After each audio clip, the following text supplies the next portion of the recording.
All right, and we are live, the Sons of Thunder episode 2. And we have a special guest, John Martinez from is it the Good Leader podcast, or is it just a Good Leader that is a podcast? Well, it's a brand, but we do also the Good Leader podcast. So we do it's the Good Leader brand, and then we have the Good Leader podcast, and then the clothing part of it, we kind of call that the Good and Dangerous. It's kind of like a little umbrella of things that we do. Cool. Sweet. So yeah, we're gonna talk Samson, I think, is the topic of hmm today. But if anybody is and obviously people are gonna watch live and then people can watch later. If this is the first time you're watching us, there's only one episode before this one, and it's me and Steve diving into Christianity, trying to be better Christians, trying to understand Christianity as much as we can, and asking questions that I found myself always wanting to ask Steve questions, because me and Steve are very relatable. We're very similar in the type of person we are, and so when I have an issue like, and is this good Christian value? Am I thinking right? Steve's the guy I typically want to bounce it off of. So then we came up with this show where everybody gets to ask questions and stuff like that. So appreciate you coming on, dude. Sorry about the time change. That is 100% my fault. Oh, no, So Yeah, it's all good. We got it working. We got it working. I'm gonna pray us in, and then we'll get cranking. You guys ready? mhm. All right. Please bow with me. Dear Heavenly Father, thank you for today, especially here today on Father's Day. Lord, it is just a blessing to be able to sit down with these two gentlemen, warriors for Christ, and to spread your gospel. Lord, today we're going to pick a topic that a lot of men can relate to. We're going to be in the book of Judges and talk about Samson. And Lord, I just pray you will guide this conversation, that you will cover John and Tyler and myself in your blood, that you will fill us with the Holy Spirit, that you'll give us courage, and that we'll be able to conduct this podcast in a way that pleases you. Lord, we know the enemy is upset with us because all three of us are trying to live a life through you and not ourselves. And we've all been attacked because of our beliefs, because we do believe you are the Son of God, Lord, and that you died on the cross for our sins. We hate Satan, and we're here to spread your gospel, spread your love and your glory. Please guide this conversation and bless each and every one of us and our families and all those people that are watching, that are listening to us tonight. I pray you'll cover them in your blood and protect them. It's in your mighty name I pray. Amen. Amen. Amen. All right. We got Keith Shibley in the chat. We What's got up, Keith? Dylon, Joe. All right. So tonight we're going to cover the book of Samson, and I'm going to say this and then kind of hand it to you guys. I feel like, at least from my experience in church, that the story of Samson is not really covered when you're an adult. I think they talk about him in Sunday school because he was jacked and he pulls the pillars down. But as you mature and grow, I feel like the preachers want to hit on obviously David a lot. They want to talk about Paul, which is very important. But I just don't feel like Samson gets a lot of coverage. And I know for me, when I gave my life back to Christ, ironically enough, the sermon of the day was about Samson. So when I heard it again as an adult, it really registered with me because I could relate to him more than anybody else in the Bible. So Samson's actually my favorite character in the Bible. What do you guys think? Like, what's your take on Samson? I didn't really know really much about him. I knew it's the strength thing. Everybody knows him as the strong guy, almost like a Hercules character. Mm-hmm. And so that's really just. And then I was listening to John talk about it in his podcast, where strength, physical strength, and then as kids you see a cartoon or a picture of Samson, and you're like, that person's strong, but physical strength might not necessarily mean that you're a strong person. Yeah. So I really don't know much more of elementary style teachings of Samson. I think I was gonna Go say, ahead, John. No, go ahead, dude. Go ahead. yeah, I think for me, I always took out kind of the story of Samson, and I mean the reason I just kind of know a little bit more is because my grandma was a Sunday school teacher, so I always grew up around, like I actually learned a lot of these stories from watching Jesus cartoons. It wasn't even the Bible; it was like stuff like Do you that. guys remember Veggie Tales? Yeah. Yeah, this was even older than that. This was like Superbook. I don't know if anyone knows that from. But I always took out of the story of Samson. It kind of does, I feel, relate to the modern man in the sense of it's a guy who's really strong. but also makes a lot of mistakes, but still is able to kind of find redemption in what he ends up happening with them. And I think, I mean, from us, I think we all have similar backgrounds, you know, military, law enforcement.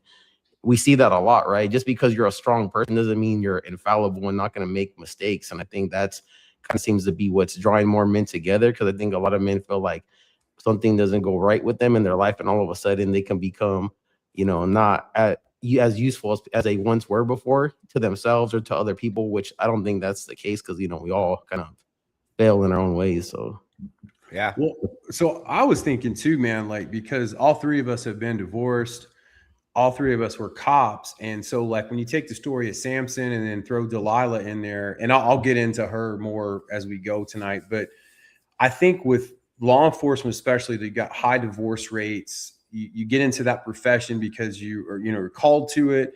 You want to serve, you want to protect, but, you know, you feel like you're a strong individual. But yet a lot of men are strong in those areas. But when it comes to their emotional health, they're weak because they look for validation from women, and they tend to do things that maybe are not considered healthy or morally sound because they're drawn, you know, into temptation. And really, this is a story of temptation when you break it down. And so I kind of want to pick your guys' brains, you know, being former police officers. And I mean, let's be honest, dude, a lot of cops end up, you know, getting involved with coworkers or dispatchers. And I love John's line about dating a cop when he was on my show. You remember that, dude? What you said? I think it was, I can't remember what I said. Was it the one I always say people either want to, like, I want to say, I don't know if we're supposed to cuss on the show or not. That's like, I always Ask say Tyler about that, dude. Ask Tyler about that. They either want to F you or they want to F you, one or the other, you know? Yeah. And Wow, yeah. both. And sometimes both. Yeah. No. I think that cop work for me has always been I heard it was a famous audio thing from like the 60s or 70s, but you go where the sin is, but you must not partake. And that's talking about sin and stuff. But I feel like as a cop, you purge yourself into the worst energy imaginable. Like everything you're going to is usually negative. The devil's there. You've probably been on 3-4 scenes a shift where the devil was there right before you got there, and you just bathe in sin and you bathe in negative energy all day long. The first thing that they should be doing when cops come around is go, who's religious? All right, come over and talk with me, because you have to I mean, cleanse yourself spiritually before you go home, because you're going to turn it off, right? We're going to turn it off when we go home. And we're doing is we're shoving it down. And I'm not talking about PTSD or traumatic events or anything like that. I'm talking about the fact that you're just jumping in a pool of awfulness all day long. And what really made me think about that was like routine death calls. Nothing crazy, just a routine death call. People die all day, every day. And cops are going there, and you're so used to it. Grandma died, you know, dad had a heart attack, you know, everybody saw it coming. Like, it's just one of those things. And you're still there while the family's seeing it, crying, screaming, the worst day of their lives. You're just sitting in there going, can I get you ready? Whenever you get a chance, can I get you ready? And you start becoming like used to it. And I just think that's something that first responders, that strength that they think they have, inevitably leads to something, unless you recognize it, and you have a very close bond with Christ, and you ask him to look over you, you ask him to bless you, you ask him for help, and giving you the strength as a warrior that, you know, he ordained in you. And so that's my take on that whole thing. That's a good perspective, though. We used to pray on midnights. We had a really strong Christian on our shift, and he was older, and he would always pray as kind of, and that reminded me of playing sports, you know, do the Lord's Prayer before we go on the field. But he would pray, and at the time I wasn't walking with the Lord. So, I mean, I was still a Christian technically, but I mean, I would pray, but once I got on the street, I was like, nah, I didn't think about it. You know, I was just kind of doing my thing. But that's a good way to put it, Tyler. I think that's really important, especially guys that are still police officers that are that are listening to this. That's really important. Yeah, I think also I think anyone that's in the, I want to say like frontlining things, right? The military, law enforcement, trying to be a good dad. I think we are gonna be, I'll say, attacked more, like a spiritual type of sense. I feel like we're definitely once you're kind of in that place, you're going to be susceptible to more things because it's just the nature of or walking into, like Tyler said, we're in negative situations that you start thinking are normal. Like there's times now when I think about stuff and I'll be talking to people about them and I'm thinking about it now, like now it doesn't seem as normal to me because like I've been a little bit away from the job and the position to kind of decompress. But at the time you're just thinking like this is every day. This is a normal thing to, like you said, someone passes away. It doesn't have to be anything crazy, but you also have to be remember to be at least have empathy, not be so much. It's hard to be sympathetic because that could affect you for the rest of your shift. And you're like, this is 2 hours into my shift. I got 10 more hours. Yeah. I can't get all emotional about it. And so there's a like weird balance that you have to like walk as a police officer. And I think people don't realize that until they've actually been in the job. I've seen people that have gone into the job and now that they're in it, they realize that how fragile that balance is between yeah, and also and being, but not losing them. You're trying not to lose them at the same time because you have your own family and your kids and people that you love that you want to still be emotional to, but you're constantly trying to keep them at bay and kind of good or bad. So it's definitely a challenging position that I think people, unless they've been in those in that type of environment, can't really always understand. well, I think the temptation plays a lot into what you just said. So Steve was asking about like, hey, what's your guys' thoughts on temptation or how it pertains to the job? I think that if he is going to try and influence and take down somebody, he's going to try to take down somebody in an authoritative state. Right? Yeah. How much more people are impacted when he goes when a cop goes downhill? All the people that he interacted with, all the people that have seen him, all the people he knows are impacted by a cop making a bad decision or getting or getting addicted to narcotics or alcohol, like, or having the affair, right? The affairs with cops, we all know it's like a running joke. Hey, cops are, and it's giving into that temptation. Now you just, if I was the devil, that's all the people I would focus on. The guys that are leading the charge in good, I'm going to start picking them off if I can, because screw these people down here. I don't need to mess with them. I'm going to mess with, because I'm assuming the devil, he would like, it would be his dream, his goal, his life's mission, if he could turn God into to temptation. And then he could be like, look at all you fools. I told you. But he can't. So he's going to start going. Everybody else but God is subject to temptation while they're here. So it's like, how can I destroy your work, basically? Yeah.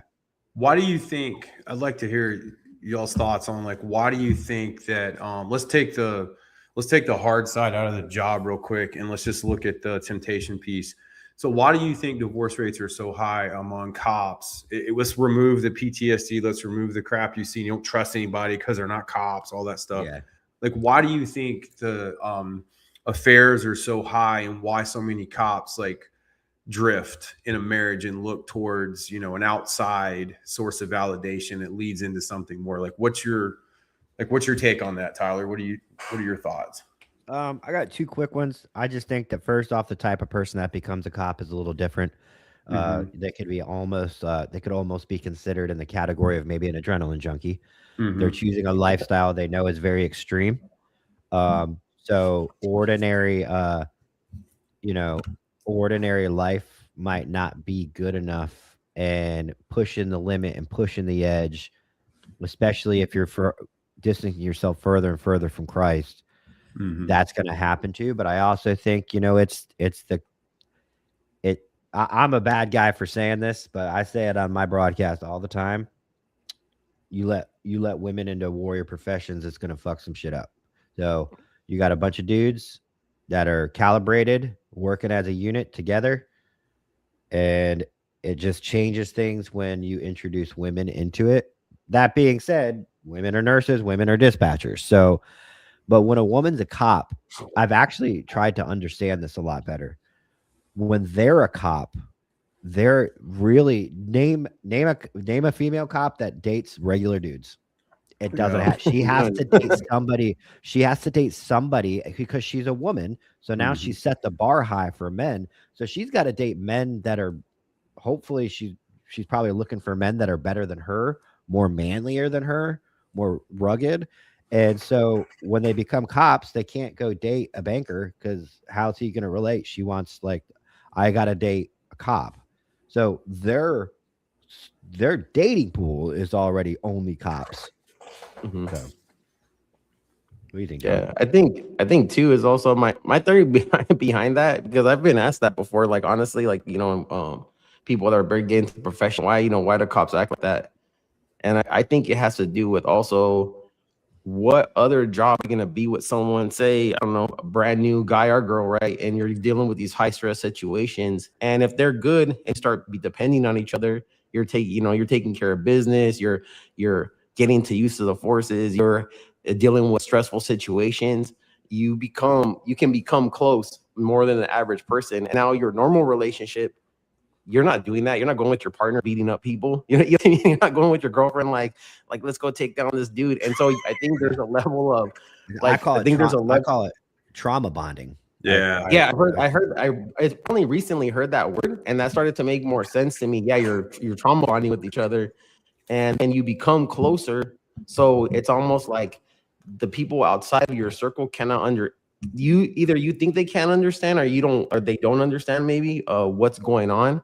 And so you just start coming closer with the people at work. And I think I was always told that throughout my career, like, don't become jaded, don't just hang around with your cop friends, like, things like that, because you start looking at everyone else as maybe they can't understand. And I think I always did a pretty good job of not doing that, but it's very easy to get caught up in that, because it's the things that you're doing with each other. How many, if you know a guy or girl, you can call them up and, hey, they'll be there this quick, and you'll take care of business. That's something that sometimes in your normal relationships you're not gonna always have that. I think that's what brings out the brotherhood. And it's just like in the military, and like in the army. I think, Tyler, you were in the army, right? 11 Bravo also. So Oh, anytime I yeah, ever yeah, meet yeah. another infantry guy, I think it's always like that. There's something you're like, oh, we have certain commonalities and probably how we act towards things. And I think that's the same thing as law enforcement. You kind of start gravitating towards this group, and now you just becomes, more, I think, can become more susceptible to what you, like you said, what you're looking for in a partner, or someone you want to be with. Yeah. Yeah. Well, I see it too, man, is it's low hanging fruit because, and you kind of said this, John and Tyler, like when you're working with someone all the time and you go on calls, but if you're a cop, especially a new one, and you're working midnights, I mean, you're spending more time with your zone partner more than likely than your girlfriend or your spouse or whatever. Yeah. And then I think there's a competition side to it. And I have to tread lightly on this just because of the room right now, man. But it's a competition, like, oh, like that guy can get her or can do this. And so then I think, because we're dudes, we're competitive. And then it turns into more like, I'm better than you because I can do this, regardless of your relationship status. But at the end of the day, if you were a civilian and you're hanging out at a bar or a club or something, and you saw some of your coworkers, you probably wouldn't even give them the time of day. Because let's be honest, man, it's like that movie where the Hall Pass movie where the guy does this. There's the one hot girl, then there's like the other ones, and he goes like this, and he takes it away, and he goes, wait, look at him, and then go like that. John, have you seen that movie? You're like, they're not that good looking. It's like, I mean, They're like, wow, you're a magician. yeah. So, I mean, I saw that in OCS, dude. We had like 3 females, and guys were like, oh man, dude. Part of you guys are hearing that porn. That's me. I don't know whose car that is going. Am I stealing your ride? No, like, yeah, we've always called that the deployment factor, right? So you put if a girl is a 3, this is men talking. I'm sorry, guys, but if a girl's a 3, this is so we can all relate, and she's constantly surrounded by dudes who are gonna naturally. It's what Steve just said. They make a South Park where they're all playing, all the boys are playing, and then one of the little girls like in the cartoon, gets like developed, and they all start I acting like remember that. chimpanzees. I And they're like, remember oh, that. because it changes Yeah. things. They're all starting to act like crazy animals, and so that's what happens. Is that a three wouldn't get the time of day in a bar. You Mhm. put her in uniform around a bunch of dudes every day for 12 hours. Eventually, those dudes are going to find it in some weird way to be like a competition. Mhm. Yeah. What they call it, I can't remember what that term is they use. It's like a barracks. Barrack Oh, nine or Bear's funny. Yeah, like I Yeah. mean, yeah, it's true. It's a what is it's like a the scale something. Yeah, but you guys get what I'm saying. yeah. Yeah, yeah. Well, let's tie some scripture in real quick. All right. So the story of Samson is in the book of Judges, Old Testament, and Delilah comes on the scene in chapter 16, and I'm going to read verse 15 real quick. This is her speaking. Then she said to him, "How can you say I love you when your heart is not with me? You have mocked me these 3 times and have not told me where your great strength lies." And so for the people watching, Delilah got with Samson because she was paid off to find out how he was so strong. Samson had God-given strength. He had long hair. He couldn't cut it. He was told by God he couldn't cut his hair. He couldn't drink alcohol, and he couldn't eat. What was it? He could something with a dead animal carcass. I can't remember. I have to go back and read it. What I read was unpure food, but I don't Yeah, know what yeah, that yeah, means. yeah. So she's trying to get him to reveal where his source of strength comes from. So she's only with him to get To money, find but his weakness. Yeah. right, to find his weakness. But he falls in love with her, so he's blinded by lust, and I think that's really where this ties in. Is there's a difference between lust and love, and if you're just going after the physical attributes and not the person's, the emotional connection or whatever you want to call it, it's going to get you in a bunch of trouble. So he ends up telling her that it's his hair, and so he falls asleep and she cuts it. And as soon as she cuts his hair, basically the bad guys roll in and tie him up, and they gouge his eyes out, so he loses his sight. So instead of trusting God and doing what he's supposed to be doing, he gets tied up in this whole situation with basically falling for the temptation and the lust piece versus meeting someone and the way he's supposed to.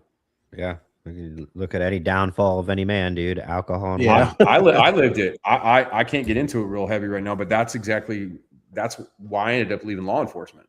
Same exact thing. Yeah, I mean, and I saw a comment from Joe. Joe's a big supporter of our network. He's a great dude. He's a Marine. He actually brought up, I forgot, he was the one that said "wooks" for the win because Marines have they literally have a name for female Marines. It's called wooks. But Joe differs from me and Steve as far as Christianity. As far as I know, Joe was a Christian. But I mean, at the end of the day, I was reading Joe's comment, and my initial ideas of temptation would be that within a self-diminishing religion such as Christianity, we are natural beings within our own reality that are seeing biological urges as bad. So, I mean, I'm going to be blunt and honest. That sounds to me like, well, it's hard to not think and serve myself. So I'm going to find any way I can imaginable I can phrase it to myself so I can go do what I want. Because essentially, freedom, Satanism has now become in our century as the voice of freedom. Don't be restricted. It's freedom. Like, do what you want. But at the end of the day, you're literally serving yourself. And what world would we ever live in would that all of us serving ourselves, would that work? It wouldn't work. To me, it's Chaos. a dumb. It's and just recently I learned, because we're all I don't know so much about you, John, but I mean, me and Steve found Christ later in life again. So is that kind of like the same situation as you? I grew up pretty religious for the most part. I grew up Catholic. Initially, my grandma, she was a Sunday school teacher. I've always been around religion, but I wasn't always the way I describe people. I didn't. There wasn't. I went to like Catholic to me was more traditional, and then I was always kind of taught between the time I was in the military and law enforcement, even growing up before that. there was just like it's basically black and white. Good is good, bad is bad. Don't do this. So for a lot of times, I didn't go to church because I always felt conflicted about things, right? Because being in the military, being in law enforcement, like, okay, you're not supposed to fight, you're not supposed to cuss, all these things, and then you kind of I came back to it later, maybe more around my I would say mid 30s, when I kind of started seeing like that wasn't necessarily the case. Like even to that, who is that guy that wrote the comment? I can't remember. Mike? Was that name Mike? No, Joe. Are you talking about the one I just read? Yeah. Yeah, Joe. Joe Like, Ring. I would even say like the way to say it, like for me, like is almost like the same as as like your dad talking to you. Your dad would probably tell you without religion's context, like, you got to be careful, like, the kind of women that you allow in your life. It doesn't have to be a religious thing. It could just be advice, like sound advice. And sometimes I think that's the way I try to frame things for my religious take on things, because because I was the same way. I didn't sometimes always want to hear the religious part of it. I wanted to hear how that made sense to me. And I think that's kind of the story of Samson. Sometimes, like, be careful about who you, like, Steve was talking about, who you choose to allow to be close to in your life, because sometimes, what is their purpose? Yeah. What are they looking to do? So, and I agree with you too, Tyler. It's like, it's going to be, you can't just go around, basically, doing whatever you want and thinking there's not going to be some kind of consequence for it later. I don't care, even whether you're religious or not, there's going to be something, because I think we've seen is that's go ahead. Yeah. So like, cause I like I said, I refound my love for Christ way later in my mid 30s, and I like you, just like you, John. I grew up religious, Episcopalian. Went to church when I was a kid, but my family didn't teach Christian values. Like we didn't live a life by Christ. We just checked the box on Sunday mornings. So when you live your whole life like that, it is crazy to me that I never knew, like, you're supposed to wake up because me and Steve joke about, in all reality, sometimes being a Christian's hard when you in your 30s and 40s, when you give your life to Christ. Like, things are harder. Being a Christian is not, but that's because we're so used to being self-serving that when you get real Christians are supposed to wake up in the morning and be so fucking stoked that they get to go serve God. That's how it's supposed to be. That's the most purest way we were made. And that's how and I see all these kids now that are coming up and they're so pure and nice because they're homeschooled. They're schooled through the church. They're not affected by our toxic cultures. But so when you're like, oh, well, this is hard and that's hard, and this is, it's not supposed to be like that. We've been self-serving our whole lives. And then when it's like, we go serve God, well, that's pretty mean of God to want that from us. We're biological creatures, man. We have needs. Like, well,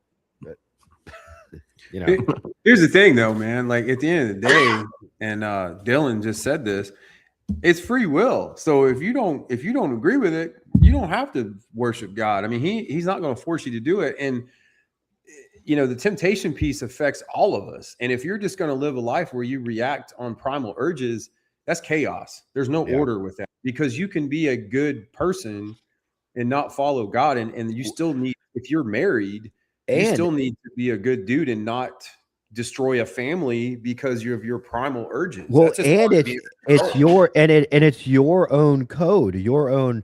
So who sets the standard? You, right? Oh yeah, you shouldn't go sleep with your buddy's wife, right? We all agree with that, sure, 100%. But then where do you? Well, but then if you don't know the guy, it's cool, or like, you know what I'm saying? Like, everybody, if we don't have the basic, we don't have the basic Christian values that we all, we all follow.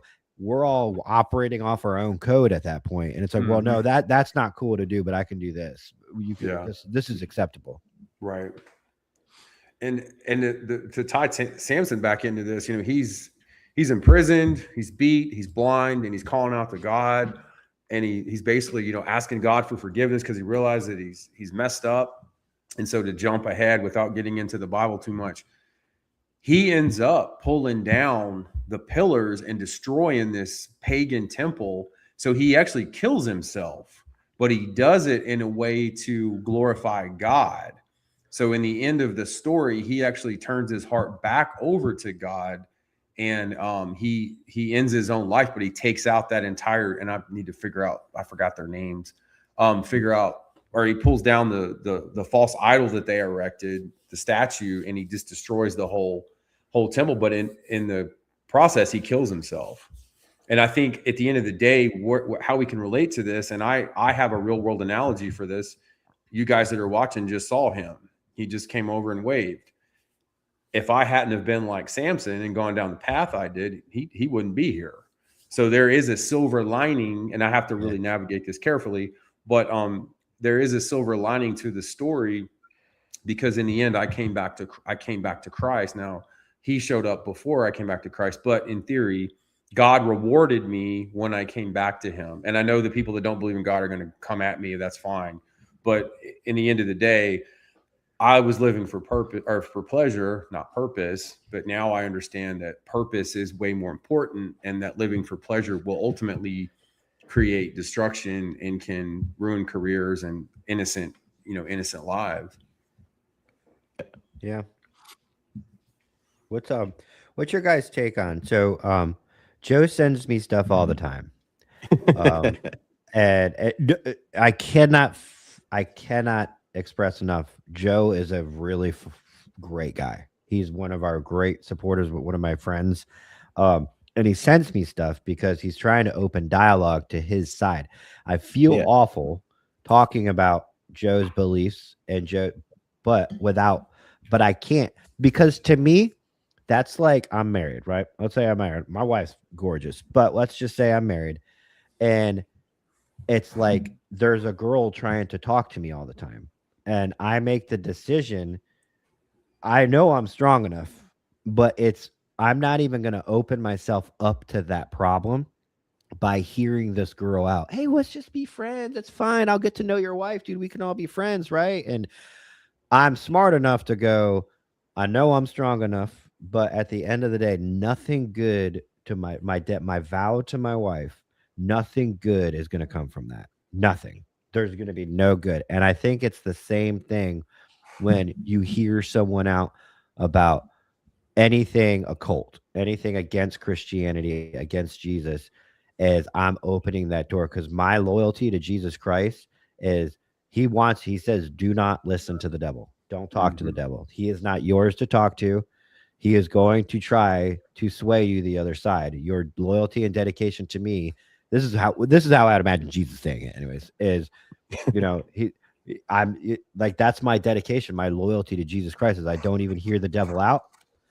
I don't talk to him. I don't engage with him. And that's the same thing I treat with my marriage. So I don't really think anything good would come from me watching a YouTube video about Joe's point, because I do want to debate. If it was anything else in the world, I would debate Joe and I would listen and try and understand Joe's point so I could prove him wrong, right? I don't care if it's sports, politics. Like, I want to digest Joe's opinion, really understand it, so that maybe I'm not anything else in life I will change my mind on. I'm not that stupid where I'm going to defend something when somebody brings a really logical point. I do love to learn. So anything outside of my marriage and my faith, I'm open to, but I don't even want to open that, if that makes sense.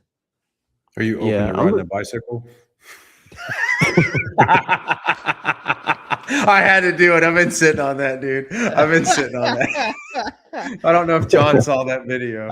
Sometimes we jokingly criticize manlyhood on our. I saw one of the headlines about that. I was like, what is this about? Riding a bike? But then he went after the Navy the other day, and I was like, hey, I was in the Navy. I'm just messing with you.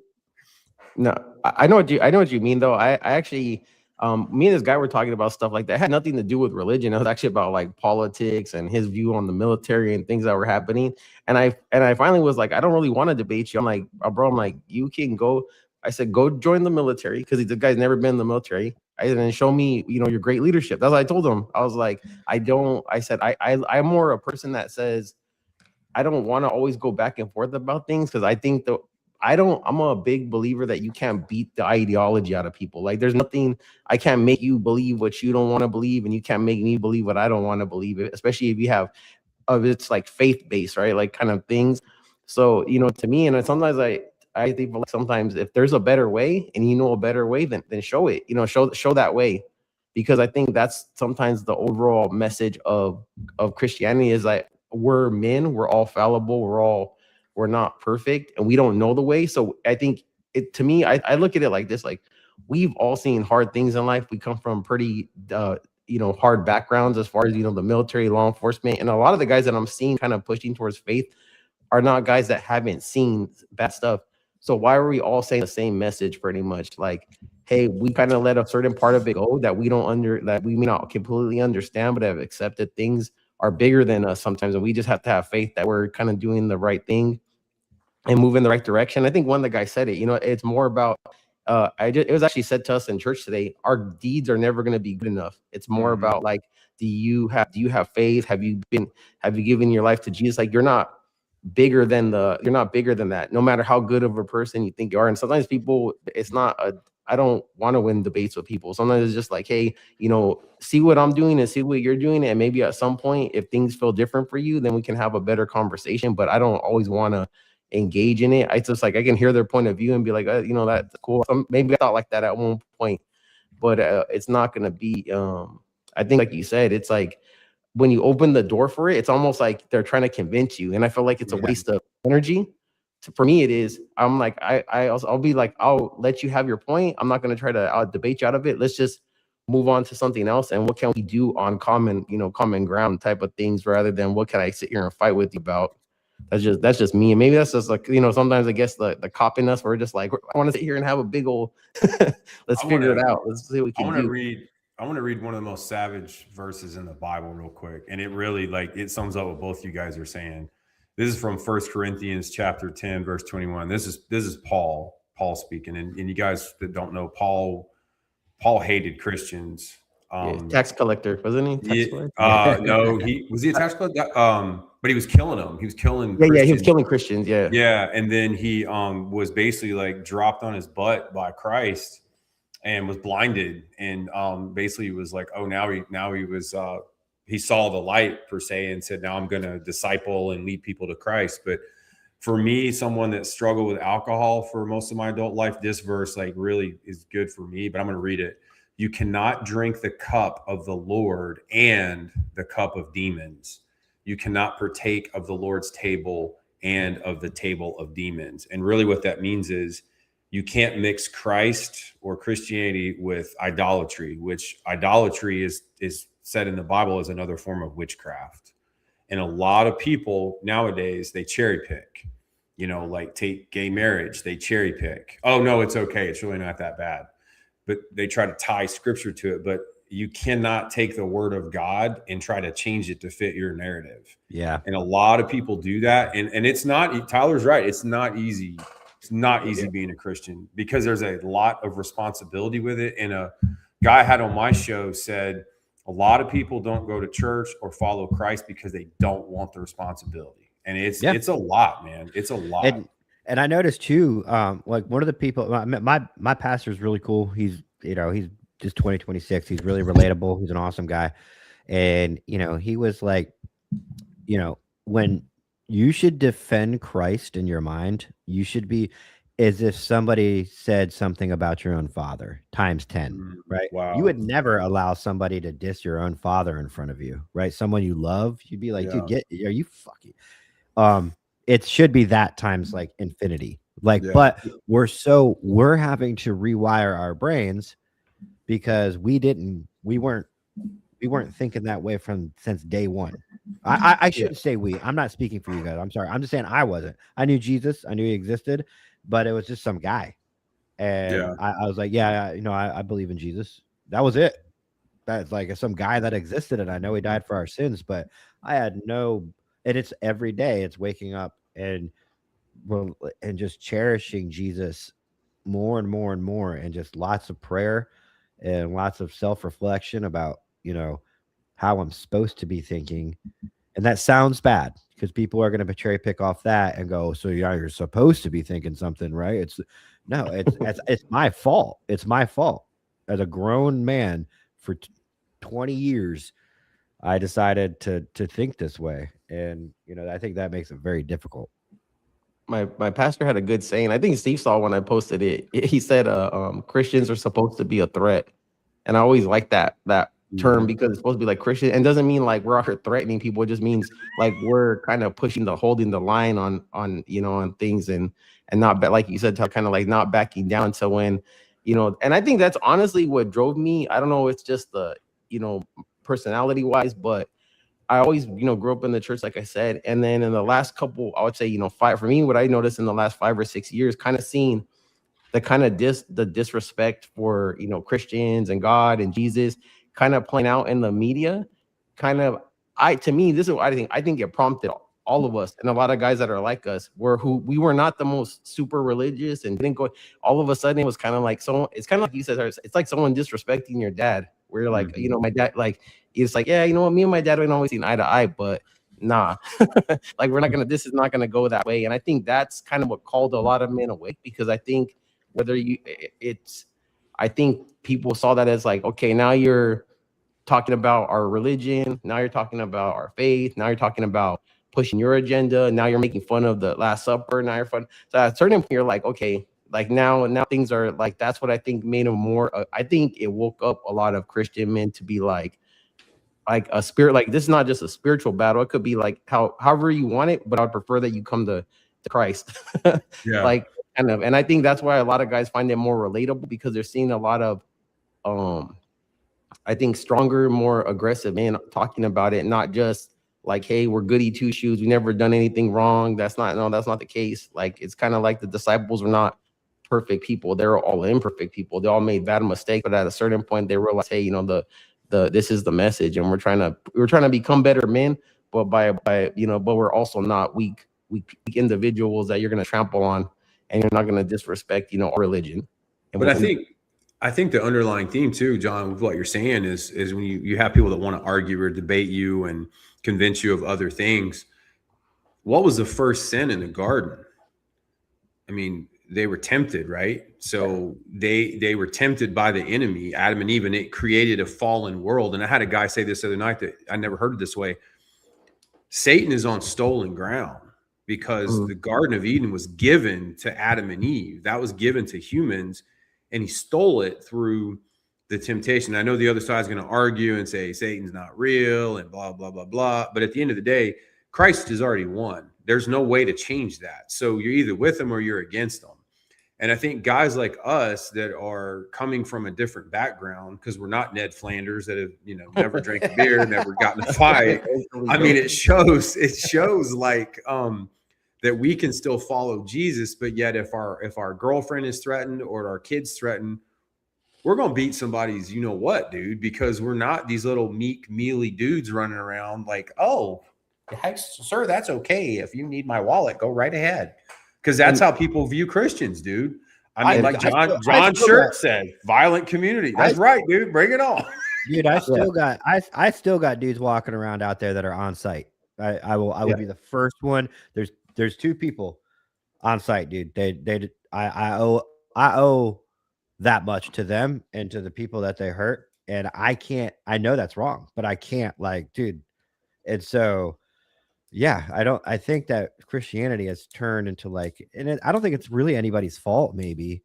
But it's become perceived as soft, like weak. And I'm just trying to like relate my own mindset. I know why. I can tell you why. I mean, well, it's funny. Like, if you guys just watched, I just heard Justin Gaethje just did his interview after his win, and then the first thing he said with the podcast with Joe Rogan was about thanking God, and I thought that was good, because I think you see it now more, guys talking about God that are doing aggressive fighting, military, law enforcement, being good dads, being good husbands, and I think we're sending that message is being sent now, but also you got to understand, when that message is being sent, of course we're going to meet resistance. Like, you know what I mean? Like, I can't remember who said it. It might have been Malcolm X that said, I see some friends and I see some enemies. You can't expect that there's not enemies in the room. You know what I mean? When you're kind of making a movement towards something, because it's not just us. I mean, I've always seen Tyler's show. Me and you, Steve, always, have talked, and we see more guys, coming out.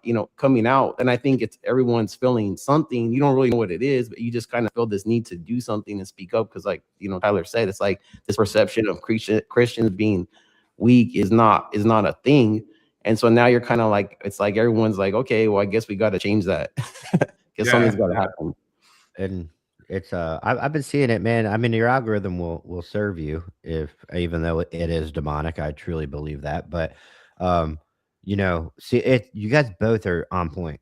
Seeing, I'll be the first one to say, I used to, and I might still be uncomfortable, not unwilling to do it, but uncomfortable being the guy that takes a knee in the middle of, what the hell is he doing, right before we go do something, and thank God for everything I have. And please help me do this in your will. You're allowing me to do this. Please guide me in your will.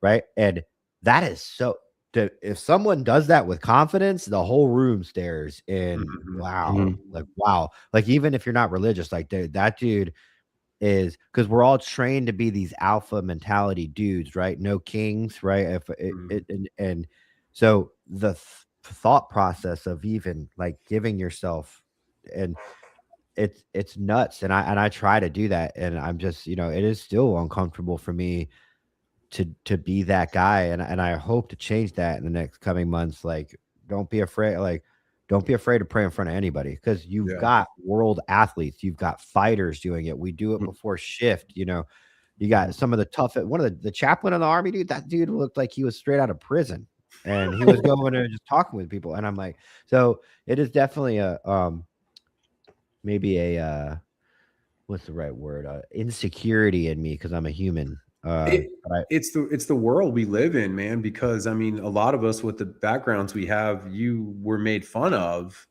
if you were open about your faith, or you're perceived as weak. And I think guys like us coming out and talking about Jesus, it's changing the narrative. And the machine behind the mega churches right now that's got millions and millions of dollars, those are the Southern gospel type, not Southern, the suburban gospel type that have never been in a gym or been on a shift, and they're just these goofy wannabe rock stars. And so people look at them as like, oh, that's what a Christian's supposed to look like. But no, I mean, look at the apostles, dude. They were all, they were fishermen. Peter was getting in fights all the time, man. I mean, he was a hothead. I love that dude. And that's how I think the everyday modern man, like my grandfather was a preacher. He was in the Marine Corps, he was a Southern dude, and he was the guy who was knowledgeable. And this is in the Church of Christ. In the Church of Christ, you don't drink, you don't smoke, you don't dance, you don't do anything. But he could take your head off if he had to, because the dude was a stud. But he's a World War II vet. That was a long time ago, and it's just changed, man. There's some guy that was an army chaplain. He was in a Ranger bat, and I can't think of his name, but I've seen him on podcasts, and he's a stud, dude. Like, he is a stud. That's the kind of guy that we need to gravitate towards more so than the clean cut guy. Who's the bald dude that's like got arrested for human trafficking? He's like the alpha male guy that everybody makes fun of. I can never. Tate, Andrew Tate. Andrew Tate. Ironically enough, as toxic and retarded as he comes off most of the time, it was his devotion, open devotion. Now he says God, he's Muslim, but his devotion to God was what made me go, this guy is the most egotistical, crazy social media person out there. Like, he's nuts. And he's still going, I would have nothing without God. Nothing. God is. Wow. And so it was actually him that I heard that. And I go, man, it just depends. It's really just, if we're talking about being in a room full of people or being seen by people, it is your confidence. And then you got to be ready for someone to go like, oh, Mr. God over here. And just go, hey, man, that's your life, dude. You don't, if you want to be the fool. And we have to love everybody. No, we have to love everybody. And that's where being a Christian separates you from somebody who lives for the world. Because and just because you love someone doesn't mean you have to be like, whatever you want to call it, like sissy. You can just say, I don't wish any ill will towards that person. Like, don't carry the resentment, don't carry hatred. Like, pray for your enemies is what it says in the in the Lord's Prayer. And it's ironic too, because we covered that in church recently, and pray for your enemies, feed your enemies. Like, and I understand that because we've all been in the military and we've all been in law enforcement where we understand that just because someone's flipping out drunk and fighting you doesn't necessarily mean that they're the enemy of you. So we've learned to operate on a code of battle, whether it be fist fighting some drunk guy that's going to jail or uh actual war. And the problem is that there are people out there that don't even get there's your enemy and then there's down here. And my pastor said those people are unfortunately demonically influenced. They're out there to there's nothing about them that's relatable that you can do anymore, and you really do have to cut ties. You still have to pray for them. That's the hardest part. Like I said, dude, there's two fools walking around on site. I guarantee you it'll happen. But I still go to bed every night, and I believe that I pray for my enemies, and then I also pray for those people too, because those people aren't even worth being my enemies.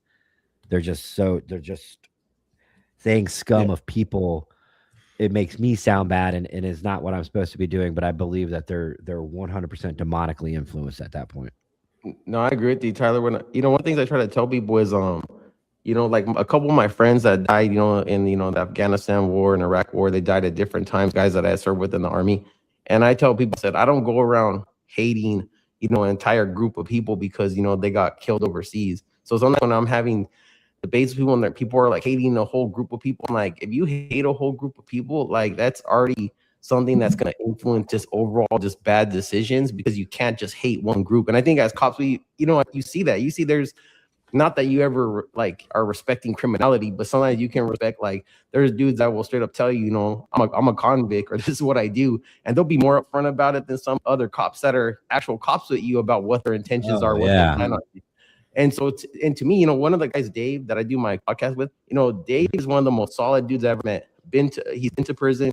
He lost his fiance, has a very, went through a lot of trials and tribulations, been solid day one ever since I met him, never been a cop. And there's other cops I met that I wouldn't trust to babysit my daughter. I wouldn't invite them to my house. I wouldn't keep them around. And so I think when people start putting things into, this like, oh, it's all like, like Tyler said, like every maybe they're getting used. I don't think they realize that, hate is a strong emotion. So for myself, I never try to hate things. I try to think about things that there's things I don't like, and there's things, but I never try to let the emotion, use me in that way, because I think that's when you can be manipulated, because now you're being driven by things. And I think, and when you think about, with God and stuff, sometimes trying to give you that clear vision, like, yeah, you don't got to like what's going on, and you can do things that can help, alleviate that or fix it, but you can't do that with a hateful heart, whether it's, if you're trying to make a meaningful impact and doing something. Yeah, you're influenced 100%. You're influenced by an emotion. Well, and we're supposed to represent Christ, and we may be the only version of church people ever see, so, and that's hard to do too, but ultimately we're not supposed to walk around, and I say not supposed to, as a Christian, representing Christ, we have the Holy Spirit in us, which is different than somebody that doesn't. And so we're supposed to remain in control of our emotions and not be reactive, which is very difficult when you're an intense individual. But I think that's where the enemy tries to catch us slipping, because if we're out running around and we're hotheads and we're going off on people, oh, yeah, there's your Christian right there. There's your, there's your and they're waiting for it too, bro. They are. They're trying to set you up. Yeah. Oh, that's Mr. Christian over here telling me I should. That's why I go crazy on these, like sometimes on these episodes, I start going nuts about Jesus, and I'm like, dude, don't watch it. Like, I mean, if it's that bad, but I'm gonna pray. And Tyler, I want to bring this back around, because your point about, having courage and stuff and praying in public. When I first started my podcast, man, I was nervous and scared to death to do that with guests on, because not everybody's going to be comfortable with that. And finally, I just told myself, I was like, hey, this is your show. You don't want to be a lukewarm Christian. And it says in the Bible, Jesus will spit you out if you're a lukewarm Christian, if you deny him in front of others. And so I said, you know what? I'm just going to do it. And if it bothers people, then they're just going to have to be strong. And just because I pray doesn't mean I'm forcing my beliefs on someone. And I had a guy the other day say, hey, I would come on your show, but I'm Jewish. I'm not a Christian. I said, dude, that doesn't matter. I said, I've had all types of folks on. You don't have to be this card carrying Christian to come on my show. It's not a Christian only podcast. And I need to do a better job of probably marketing to where people don't feel that way. It's just been a lot of people from a Christian background that have come on. You're pumping me up, dude, because I felt the same way. And I'm like, you know what? All the fucking bullshit, the satanic occultist world we live in that people endure for 24 hours a day, when you open your phone or you turn on your TV or you turn on your radio, all of that stuff that you go, it's probably not good Christian, but I deal with it.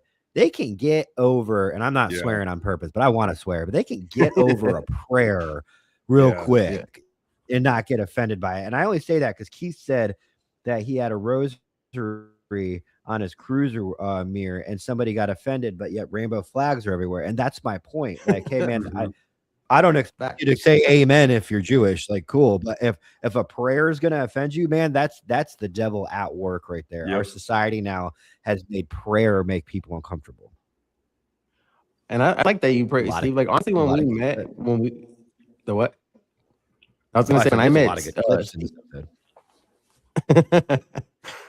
when we met, Steve, I like that you did the prayer part, because for me, you know, like on my podcast, we kind of just talk about different things and leadership and men stuff, but it made me, I think I've told you this before, like the way you kind of do your podcast and that made me it makes you, I think if you're a Christian, sometimes, like, you know, Tyler says, it does kind of fire you up to kind of like, oh shit, I need to go harder. I need to, like, I can't be worried about, it's not even like offending people. Just people, like you said, it's like if they can, you know, watch all the things on social media and they're cool with it, then them getting offended by something like saying Jesus or saying a prayer, it's like, you know, it's like whatever. That's the least of my concerns. And I think seeing other Christians go hard, it does, you know, it kind of push you to go hard. Maybe, you know, maybe it's just the military and us kind of seeing, hey, so they're going hard, I got to go hard. But it's not a bad thing. No, and I think and I mean this. Go ahead, Steve. Sorry. Go ahead. I want to answer Mark's question, but you go ahead, Tyler. Then I'll jump in. I was just gonna say, we all have shows where Christianity isn't the center point, but had Steve not been the first one, I'll speak for me. If Steve had not incorporated Christianity as strongly as he did into his show that dives deep into tons more topics other than Christianity, had he not done that, I would not have known to go to him for his, you know, counsel, and then thought of maybe me and him should do this show. This wouldn't even exist, this concept, without Steve doing that. And that's it's so important that like that part is just putting your Christian balls on the table and showing the world, like, I am not afraid. That's what needs to be happening. And Tyler, you know what's so crazy? I wasn't trying to cut you off, Steve. Remember, right before Tyler, I think when you told me Tyler had called you, I swear the week before that, me and Steve had just had a conversation when we were talking about networking and doing some other stuff. And it was so crazy because, and when all this stuff happens, like you said, Tyler, all this stuff, sometimes you're like, yeah, like, I don't know, you know, God works in his own way. Like, how would we're all different states. I'm in California. Steve, you're in Tennessee. You're in Florida, right? Florida, I believe. Mm-hmm. Yeah, so it's like you kind of see all the connection and through social media. So obviously, you know, something's happening beyond the scope of just, you know, social media and things like that. So it's like it's kind of crazy when you think about it, when you step back and you're like, damn, something's moving. Yeah. Well, and I know, Tyler, when you came on my show, man, you said that you hadn't seen a platform yet that kind of tied in the mental health and the spirituality piece, and that surprised me, man, because there's so many podcasts out there. I don't know. I didn't really feel like I was doing anything out of the ordinary, but my first guest I ever had, he's a pastor, Jason Feezer. He's out of Arizona. And that conversation with him is really where I got the courage to pray and read scripture on episodes. I did it with him, but like, I didn't really know what I was doing. And just talking with him, he gave me the mentorship without me asking for it. That it reassured this is what I need to do. And honestly, guys, the reason I did do that stuff is because I don't want other guys to follow in the footsteps that I did. You know, I don't want them to experience the same trials that I did. And we all go through our different challenges, but that's my way of keeping the enemy quiet by sharing my testimony, because he does not want us to talk. He doesn't want guys like us to say anything. He wants us to be quiet so he can then turn on the worldly stuff. And hey, go over here and focus on Jelly Roll and his divorce. Don't worry about Christianity. I had to say that because Heather put that post out yesterday, dude. So I had to say that. but it's like, so I think it's good that all of us are like on this path together, because it's going to inspire more people to maybe look to Jesus, or to read the Bible, or to maybe watch other podcasts where they can learn more. And we have to constantly be evolving, and we have to constantly be growing. And I don't have all the answers. Trust me, dude. I still have my share of struggles, but I know my life is better off with Christ, and I wouldn't be here talking to anybody today if it wasn't for Jesus and his grace. And that's the crappy part too, is that, we're supposed to be preaching his word.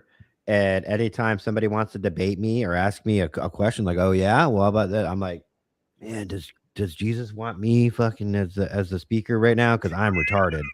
Don't say that, dude. And it's on me to be confident and know what I need to know and express what I need to express. And that's kind of like why I was really interested in working with Steve on this show. It's because I need to be preaching his word, and I need to be spreading the gospel, and I need to be spreading Christianity. And I can't use this excuse of, well, I mean, I'm not really good at debating, so once I say these 2 points, anybody smarter than me is going to win.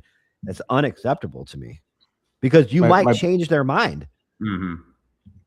My pastor said something like that. He said, if you look at the Bible, the disciples spent a lot of time saying, I don't understand to Jesus.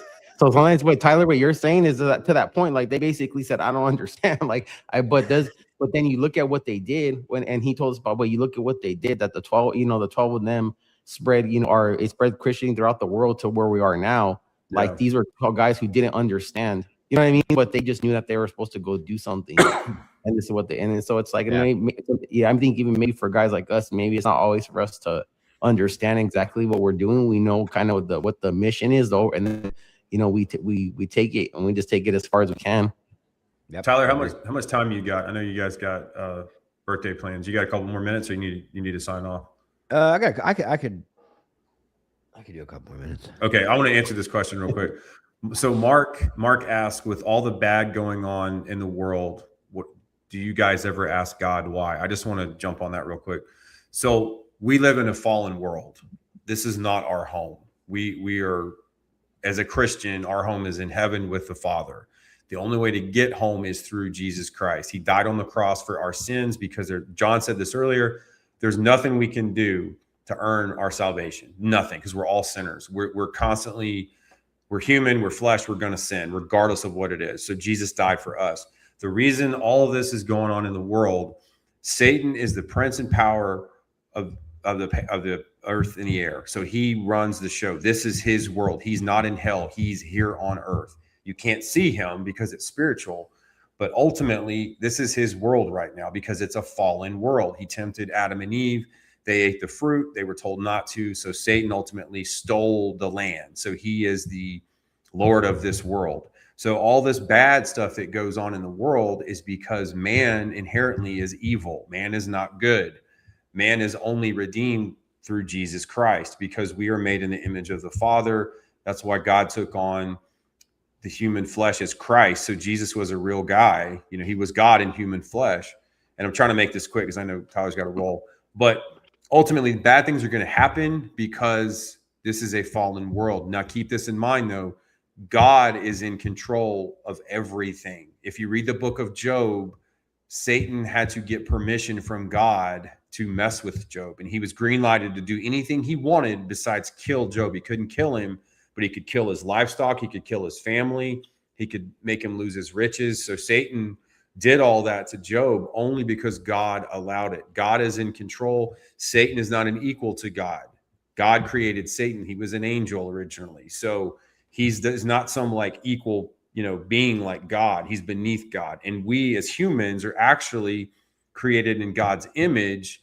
So we are actually in a different, category than the angels. We're here to spread the gospel, make disciples so that more of us can go home. That's ultimately our job here. And the three of us talking about Jesus on YouTube, which is not a Christian platform, let's be honest. Mm-hmm. that's what we're doing. We're educating people. None of us are perfect, but that's what we're doing. And so to answer Mark's question in a roundabout way, the world is evil. You're either living for the world, which is yourself, or you're living for Christ. And just because you live for Christ doesn't make you perfect. Nobody's perfect. Nobody's righteous. There was one guy that was righteous and perfect, and he's in heaven right now. That was Jesus Christ. I tried to do that fast, man. I don't know if that made sense. No, it's good. Go quick. Man, you should be a pastor. Yeah. For a church of two. Yeah, right. Yeah. Hey, John, would you ever consider coming back on at some point? I know it felt like, just meeting you, that hour flew by so fast. I want to talk with you more. Yeah, I'm definitely interested. I'm definitely, whatever you guys want to do, I'm willing to support you. I've seen your show, the Anti-Hero Podcast, and Steve always support his stuff. I'm always down with their, talking about stuff and kind of giving our take on it. I think we have very, similar personalities and backgrounds, and it went by really quick, actually. I'm looking at the time. It flies. So if you guys can, anybody watching live now and then watching afterwards, if you guys could go give John a follow at the Good Leader Podcast on YouTube. I watched it. I was 20 minutes into it before we had to start this show, but I didn't want to put it down. So that's a testament that it's a good show. and props to John. If you guys can see, this is a collaboration shirt he made. So this is the Peace, Power, and Purpose podcast and the Good Leader brand. It's in the. I made this shirt too. Yeah. So, but this is John and I. Huh? I was gonna make one for Tyler because I was already gonna make yours for Tennessee, and I was gonna do them for Florida. My goal was to every time I meet people that I like, I was gonna make a shirt for them and send it. Nice. That's I'll wear it. Yeah. Awesome. I'm gonna plug somebody real fast. So this is an Instagram page. I don't know if you guys can see it. It's Operation Logos. I don't know if you guys can see that. Let me put it up. It's kind of a shadow. They'll give you a free Bible. This Bible is beautiful. I don't know if you can see it because of the light. Let me try to. It's got the Navy. I know Tyler loves the Navy. It's got on there, but it's got my name on it. We can't put the Navy stamp on it, dude. We don't believe whatever, dude. But these guys are awesome. They found me on Instagram. They will just send you a free Bible. So anybody watching this tonight, I highly encourage you to go find them on Instagram. Message me and I'll shoot you over to them. They don't have to do that. This thing is beautiful. I mean, it's leather. It's really nice, and it was free. So they're definitely doing God's work. So I want to just give them a shout out. I don't get paid by them or anything, but it was just really cool they did that for me. Love it. All right, guys, we will see. Yeah, the non-gay version. We'll see you guys in 2 weeks. Y'all pray for Tyler. All right. I'll see you guys later. All right, brother. Take care.